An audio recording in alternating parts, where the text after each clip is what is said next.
जी तो मेरे प्रोग्रामर्स, इस वीडियो में हम प्योर जावास्क्रिप्ट के साथ लोकल स्टोरेज को इस्तेमाल करते हुए CRUD ऑपरेशन परफॉर्म करवाएंगे। ये हमारे पास एक फॉर्म है जिसके अंदर हमारे पास इंटर नेम, इंटर ईमेल आ रहा है। अब मैं यहाँ पे कोई भी नेम इंटर करता हूँ, यहाँ मैं करता हूँ बाबर, और ईमेल यहाँ पर ऐड करता हूँ babar@gmail.com, और जैसे ही मैं सेव बटन के ऊपर क्लिक करूँगा ये आइटम हमारे पास ऐड हो जाएगी। इस तरह से मुझे कोई सेकंड आइटम ऐड करनी है तो यहाँ मैं सेकंड आइटम को ऐड करूँगा, और यहाँ पे मैं कर देता हूँ answer@gmail.com, और जैसे मैं सेव बटन के ऊपर क्लिक करूँगा ये भी हमारे पास ऐड हो जाएगी। अब इसको अगर मैंने अपडेट करना है तो अपडेट बटन के ऊपर क्लिक करूँगा, ये वाला डाटा हमारे पास यहाँ पे आ जाएगा, और बाबर की बजाय मैं यहाँ पे करता हूँ बाबर अली, और जैसे मैं अपडेट बटन के ऊपर क्लिक करूँगा ये डाटा हमारे पास अपडेट हो जाएगा। उसके बाद अगर मुझे इसे डिलीट करना है तो डिलीट बटन के ऊपर क्लिक करूँगा तो मेरे पास ये डाटा डिलीट हो जाएगा, और ऊपर हमारे पास नोटिफिकेशन भी आ जाएगा कि डाटा हैज़ बीन डिलीटेड। तो इस तरह से हम प्योर जावास्क्रिप्ट को इस्तेमाल करते हुए एक CRUD ऑपरेशन परफॉर्म करवाएंगे। CRUD ऑपरेशन को सीखना आपके लिए बहुत ज़्यादा ज़रूरी है क्योंकि हम इसके लिए लोकल स्टोरेज का इस्तेमाल कर रहे हैं। तो जब भी आप ई-कॉमर्स वेबसाइट बना रहे होगे तो आप शॉपिंग कार्ट फंक्शनैलिटीज़ लगाते हो तो उसके लिए भी आप लोकल स्टोरेज का ही इस्तेमाल करते हो। तो इसको आपने अच्छे से सीख लेना है, ये टॉपिक आपके लिए बहुत ज़्यादा ज़रूरी है। So let's start coding.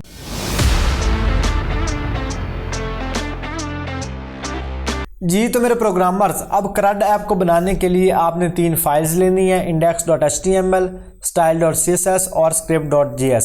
index.html के अंदर आपने HTML कोड लिखना है। इसके अंदर हम सबसे पहले एक डिव लेंगे, उसको क्लास आपने लगा देनी है नोटिफाई। इसके अंदर हमने अपने नोटिफिकेशन को स्टोर करना है। उसके बाद एक और डिव लेंगे, उसको हमने क्लास लगा देनी है फॉर्म। इसके अंदर हमारी फॉर्म की फील्ड्स होंगी जिसमें हमारे पास इनपुट का टैग होंगे, टाइप इसकी होगी हमारे पास टेक्स्ट, और उसके बाद इसकी हम देंगे इसको आईडी हम इसको देंगे यहाँ पे नेम, क्योंकि इसके अंदर हमने नेम को स्टोर करवाना है। उसके बाद प्लेस होल्डर के अंदर हम जस्ट लिखेंगे नेम और आगे डॉट लगा देंगे, और लास्ट पे हमारे पास होगी इसकी ऑटो कंप्लीट फंक्शनैलिटी की, ऑटो कंप्लीट हो कि ना हो तो हम ऑटो कंप्लीट इसका ऑफ लगा देंगे, और लास्ट में हम इसको क्लोज कर देंगे। तो ये एक हमारे पास इनपुट का टैग लग गया। उसके बाद इसको आपने कॉपी पेस्ट कर लेना है, इसकी टाइप आपने कर देनी है ईमेल, और सेकंड के अंदर चूँकि हमने ईमेल को गेट करना है तो इसकी आईडी भी हम कर देंगे ईमेल, और इसके प्लेस होल्डर के अंदर भी जहाँ पे नेम आ रहा है वहाँ पे हम कर देंगे ईमेल, और इसके अंदर भी हम डॉट लगा देंगे।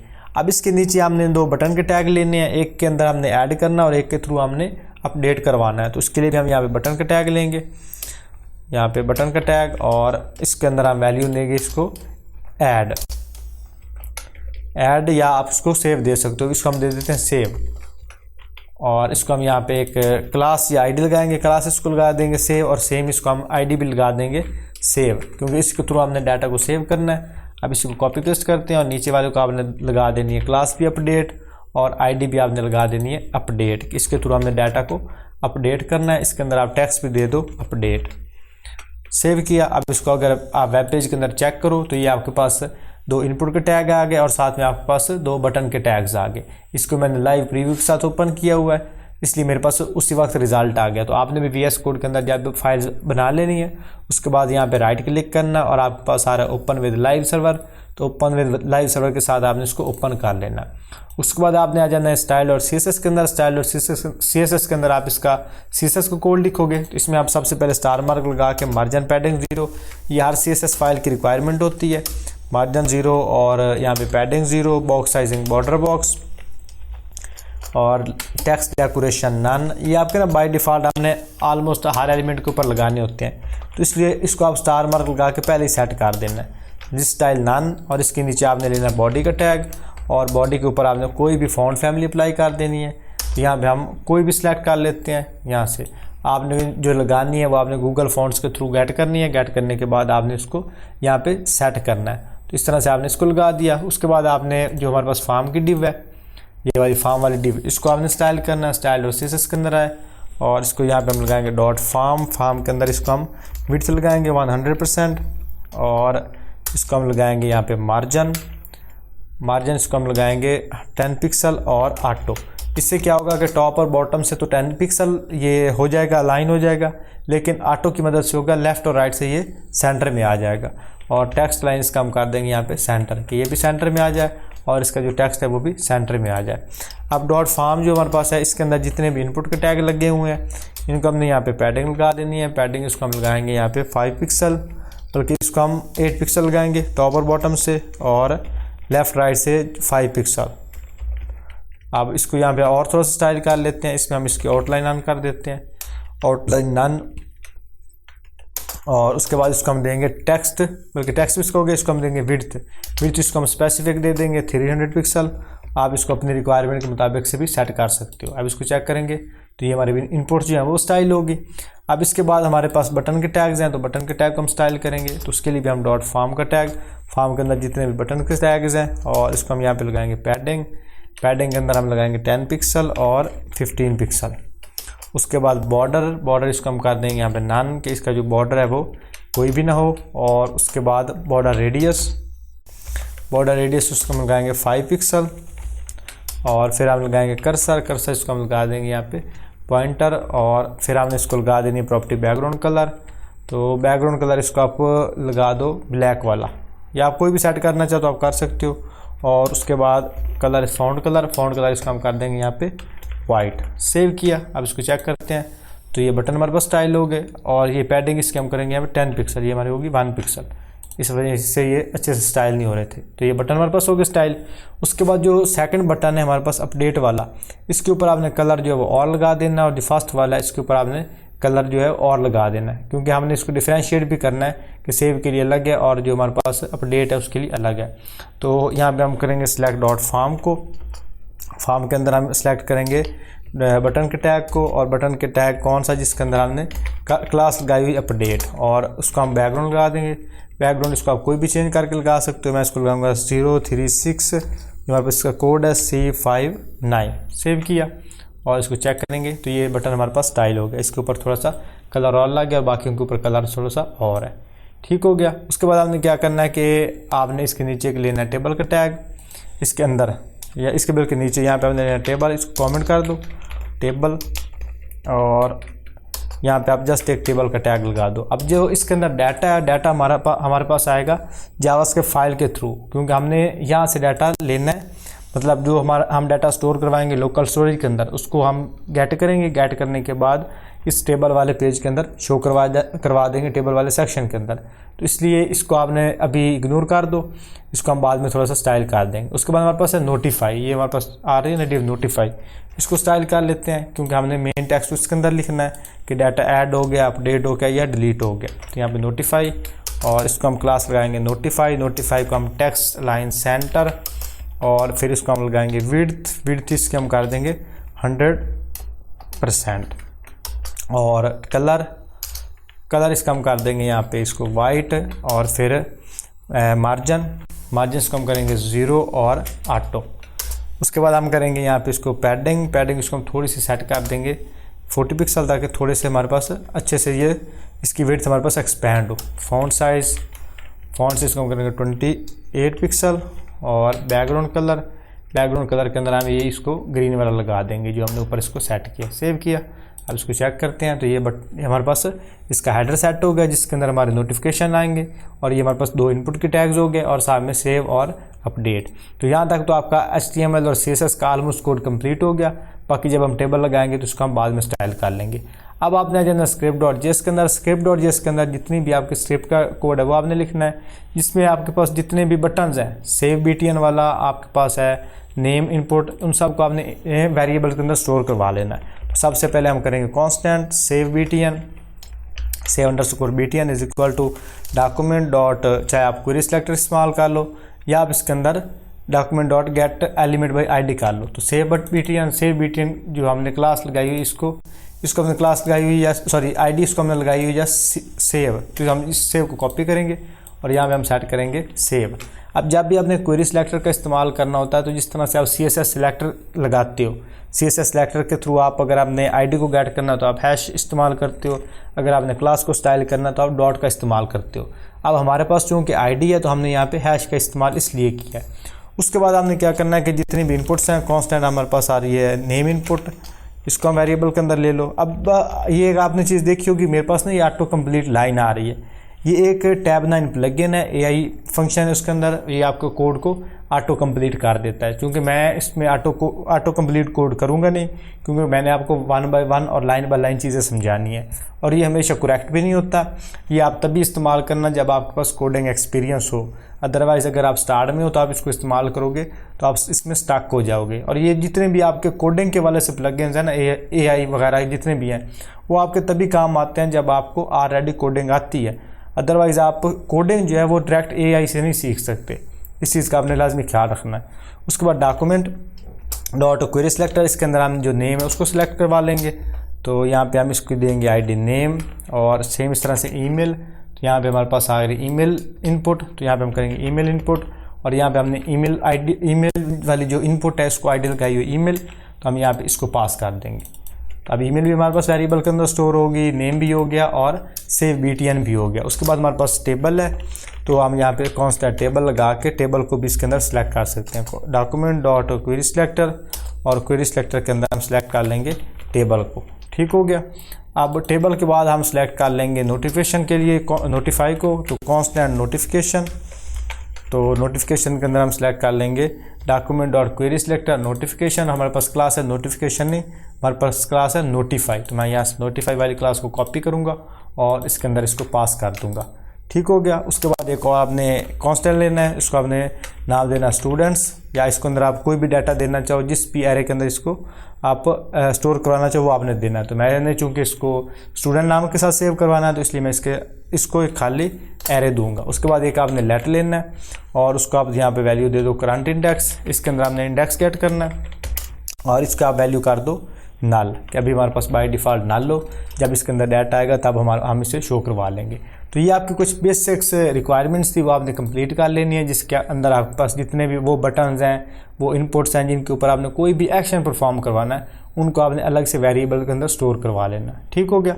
उसके बाद हमने यहाँ पे एक कमेंट लगाते हैं कि सेव या ऐड फंक्शन। इसके अंदर हमारे पास बटन लगा हुआ है सेव BTN, तो हम यहाँ पे सेव BTN को गेट करेंगे। इसके ऊपर एक इवेंट लगाएंगे डॉट ऐड इवेंट लिस्नर, और इवेंट इसके ऊपर लगाएंगे क्लिक का, कि जब इसके ऊपर क्लिक किया जाए देन क्या करो, देन हमारे पास एक एरो फंक्शन चल जाए, और एरो फंक्शन के अंदर हम बाकी सारी फंक्शनैलिटीज़ की लिखेंगे। तो जब इसको हम लगाएंगे, सबसे पहले हम कांस्टेंट लेंगे और नेम इनपुट की वैल्यू इसको गेट करेंगे, और उसके बाद सेम हम जो ईमेल है उसको गेट करेंगे कांस्टेंट ईमेल, और ईमेल को हम नेम जो हमारे पास ईमेल इनपुट वैल्यू उसको हम स्टोर करवा देंगे।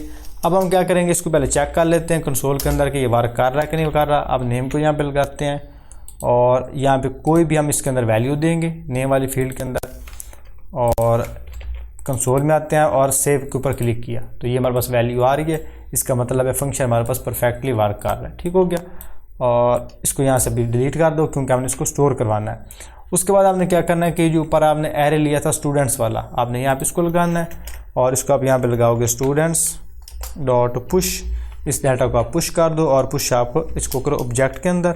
यहाँ पे हमने ऑब्जेक्ट लगाया, और इसके अंदर आपने नेम और ईमेल दोनों को पास कर दिया। ठीक हो गया।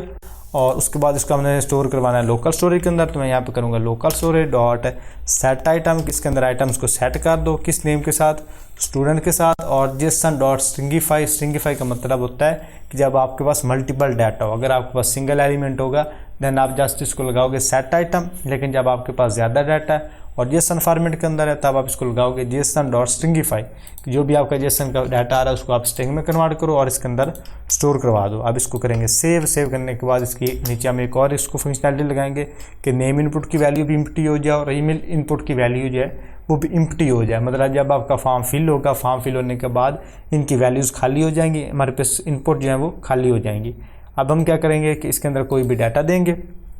इसको मैं दे देता हूँ बाबर, और यहाँ पे babar@gmail.com, और इसको हम करेंगे यहाँ पे सेव किया। अब ये इनपुट हमारी खाली होगी। अगर हम यहाँ पे इंस्पेक्ट पे आएँ और फिर आए एप्लीकेशंस के ऊपर, एप्लीकेशन पे आने के बाद ये हमारे पास लोकल स्टोरेज है, तो ये डाटा हमारे पास यहाँ पे स्टोर हो गया। अब यहाँ पे सेकंड वैल्यू देता हूँ, सेकंड वैल्यू इसको मैं देता हूँ अली, और यहाँ पे देते हैं ali@gmail.com .com। अब इसको करते हैं यहाँ पे सेव, तो ये हमारे पास अली वाला भी स्टोर होगा। अगर इसको रीलोड करेंगे तो ये डाटा हमारे पास मौजूद रहेगा।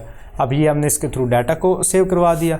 अब ये जो हमारे पास आ रहा है ना, अब यहाँ पे नोटिफिकेशन भी लगा देते हैं कि नोटिफिकेशन वाली जो डिव है उसके इनर HTML के अंदर .inner.html हमारे पास आ जाए कि data has been added, data has successfully added, यहाँ पे एडेड। ठीक हो गया, सेव किया। अब यहाँ पे कोई भी आइटम हम ऐड करेंगे, हम यहाँ पे देते हैं रमज़ान और ramadan@gmail.com, या आप जो भी इसको वैल्यू देना चाहो और सेव करेंगे तो हमारे पास आ गया डाटा हैज़ सक्सेसफुली एडेड।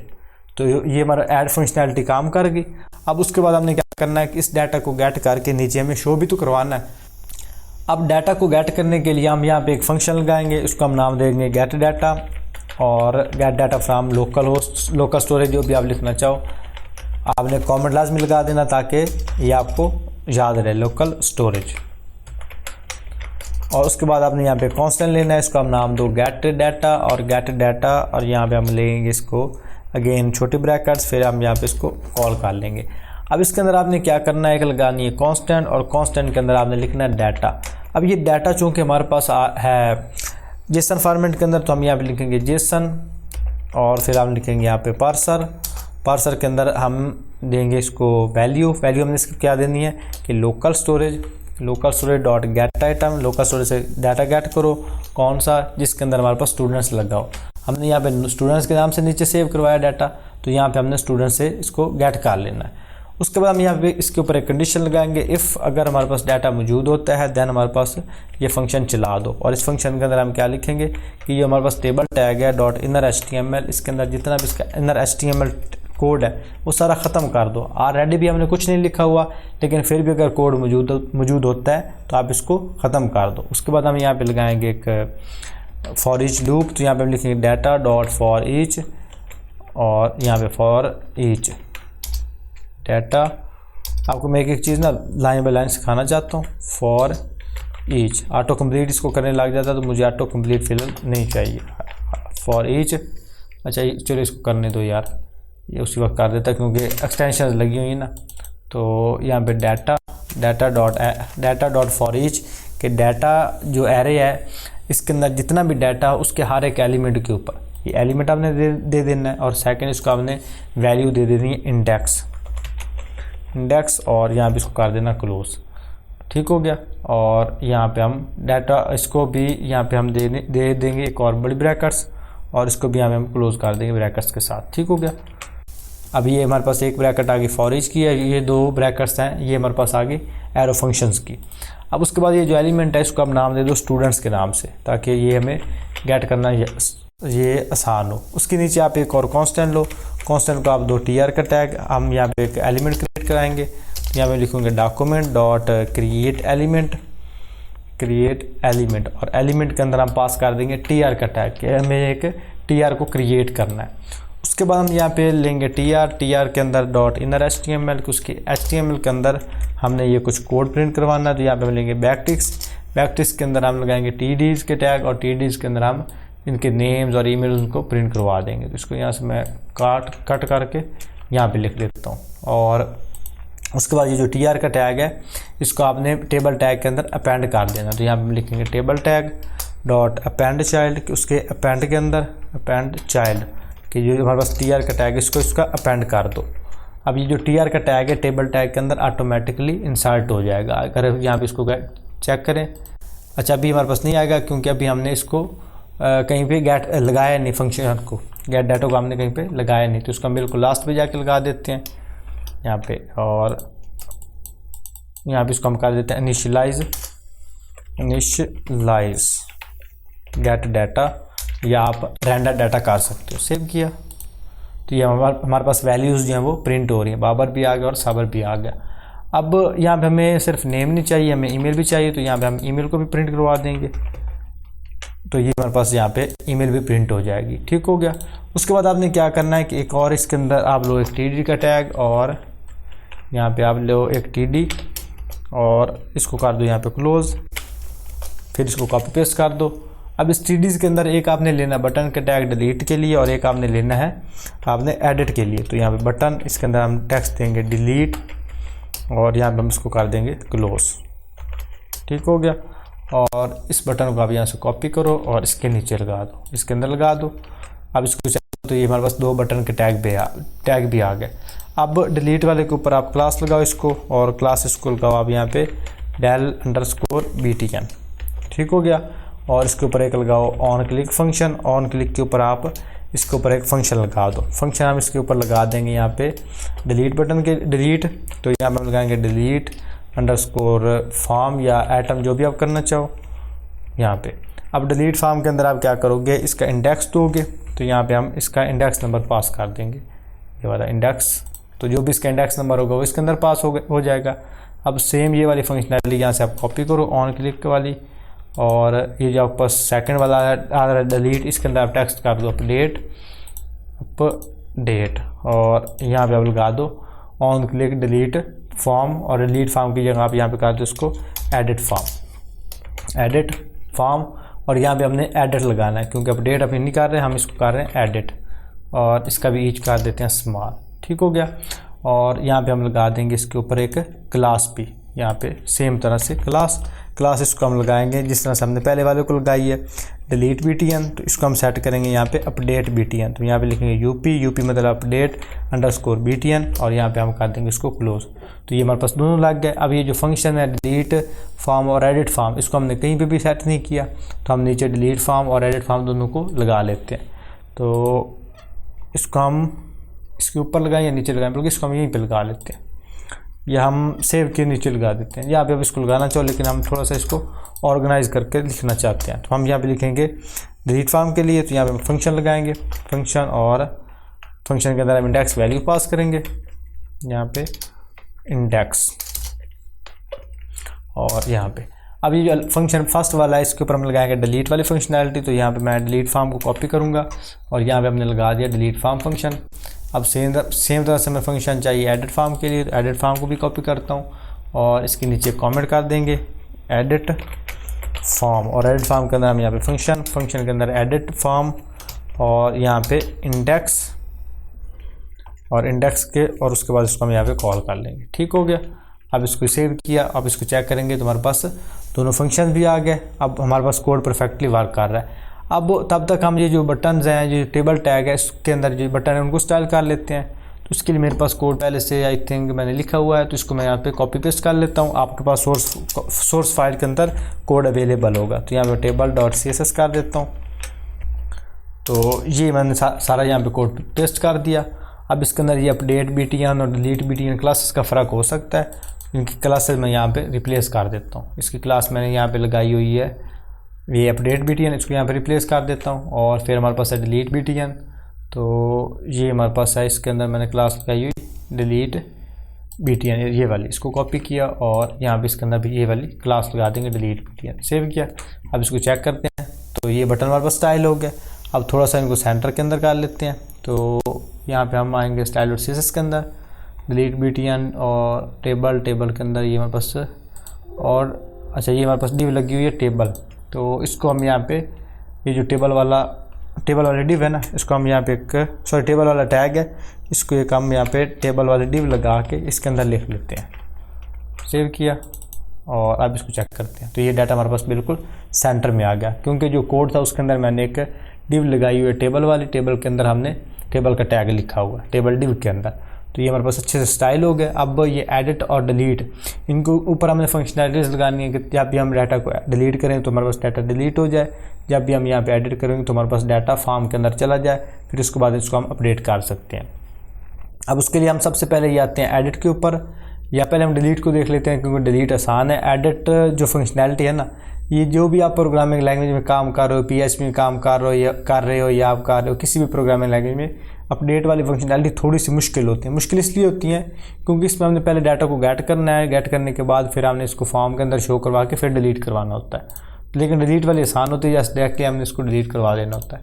अब स्क्रिप्ट के अंदर आते हैं, तो यहाँ पे हमारे पास लगा हुआ है डिलीट, तो यहाँ पे डिलीट के ऊपर आते हैं और यहाँ पे लिखते हैं constant data is equal to JSON JSON dot parser, JSON के अंदर इसको पास कर दो, और local storage dot get item students के स्टूडेंट्स वाला जो हमारे पास लोकल स्टोरेज की है वहाँ से डाटा को गेट करो। गेट करने के बाद डाटा डॉट प्लेस, इसके अंदर आप एक को माइनस कर दो। माइनस इसको किसके साथ करो, इसकी इंडेक्स वैल्यू और 1 के साथ। एक इसके अंदर डाटा जो है एक एलिमेंट रिमूव कर दो, कौन सा, जिसके अंदर हमने इंडेक्स लगाया हुआ है। उसके बाद local storage dot set item students के अंदर डाटा को आप अगेन सेट कर दो। Jason dot stringify dot data, जो भी इसके अंदर बाकी डाटा बच जाता है उसको आप यहाँ पे सेट कर दो। फिर हम ये नोटिफिकेशन के अंदर आएंगे और नोटिफिकेशन के अंदर आप लिखेंगे डॉट इनर HTML के, इसके अंदर इनर HTML के अंदर में शो करवा दो डाटा डिलीटेड सक्सेसफुली। ठीक हो गया। उसके बाद ये जो गेट डाटा इसको शो करवा दो ताकि रियल टाइम हमारे पास अपडेट भी आ जाए। अब इसको सेव किया, अब यहाँ पे इसको चेक करते हैं। हम जैसे डिलीट के ऊपर क्लिक करेंगे तो हमारे पास ऊपर आ गया डाटा है, डाटा डिलीटेड सक्सेसफुली। ठीक हो गया। और ये हमारे पास नीचे रियल टाइम अपडेट भी हो रहा है कि हमारा data at the real time नीचे से डिलीट भी हो रहा है। ठीक हो गया। अब ये जो आपके पास आ रहा है ना गेट डाटा, ये फंक्शन आपने लगा देना है ऐड के ऊपर भी, कि जब भी हम डाटा ऐड करेंगे तब भी हमारे पास रियल टाइम डाटा शो हो। अब इसके अंदर हम कोई और वैल्यू देता हूँ, मैं इसके अंदर कोई भी और वैल्यू दे के और इसको यहाँ पे मैं चेक करता हूँ @gmail.com इंटर किया, मतलब इंटर नहीं सेव करेंगे तो ये डाटा हमारे पास नीचे आ गया। अब इसके अंदर कोई और वैल्यू दिखते हैं, आई थिंक वो क्लिक सही से नहीं हुआ था इसलिए हमारे पास डाटा जो है वो गायब हो गया वो वाला। ठीक हो गया। अब ये डाटा हमारे पास आ रहा है। अब हमने करना है एडिट, तो जैसे एडिट के ऊपर क्लिक करेंगे ये डाटा हमारा अपडेट होना चाहिए। अपडेट क्या होगा, पहले एडिट के ऊपर क्लिक करेंगे ये डाटा हमारे पास इसी फॉर्म के अंदर चला जाएगा। तो इसको आपने थोड़ा सा अच्छे से समझ लेना है क्योंकि इसके अंदर आपके काफ़ी कंसेप्ट जो है वो क्लियर हो जाएंगे। तो ये हमारे पास अब एडिट फॉर्म है। तो यहाँ पर हम सबसे पहले इसको देंगे कॉन्स्टेंट हम इसको यहाँ पर लगाएंगे data is equal to JSON dot parser, data parser करो और इसके अंदर लोकल स्टोरेज कि हमने डाटा को गेट करना है इस इंडेक्स के साथ। ये वाला जो हमारे पास इंडेक्स है इसके साथ हमने इसको गेट करना है। तो करंट इंडेक्स हमने ऊपर एक लगाया था वेरिएबल, इसके नाम लिखेंगे इसको इंडेक्स, और फिर हम देंगे नेम वैल्यू और नेम इनपुट डॉट वैल्यू, और इसके अंदर हम इसको सेट कर देंगे डाटा इंडेक्स डॉट नेम कि डाटा का जो भी इंडेक्स बन रहा है इंडेक्स हमारे पास होगा। इसके ऊपर क्लिक करेंगे तो 1 2 3 जो भी होगा वो वाली वैल्यू आप नेम इनपुट के अंदर सेट कर दो। सेम तरह से जो आपके पास ईमेल की इनपुट है डॉट वैल्यू, उसकी वैल्यू के अंदर आप डाटा के अंदर जो इंडेक्स है और उसके अंदर जो ईमेल है उसको सेट कर दो। अब सेव करेंगे। अब जैसे इसके ऊपर मैं क्लिक करूँगा तो ये जो डाटा है इस फॉर्म से, ये जो डाटा है इस टेबल से इस फॉर्म के अंदर शो हो जाएगा। अगर मुझे आंसर को यहाँ पे शो करवाना है तो एडिट के ऊपर क्लिक करूँगा तो ये डाटा हमारे पास यहाँ पे आ जाएगा। तो इस तरह से आप जो डाटा है वो इससे यहाँ से गेट करके आप फॉर्म के अंदर शो करवा सकते हो। अब हमने इसको अपडेट करना है, तो अपडेट करने के लिए आप, ये हमारे पास था एडिट के लिए। अब अपडेट के लिए हमने यहाँ पे एक बटन स्टोर किया था, आई थिंक ये हमने अपडेट के लिए इसके ऊपर हमने एक आईडी लगाई थी ये वाली, इसको अपडेट, इसको आई थिंक हमने स्क्रिप्ट के अंदर सेव नहीं करवाया।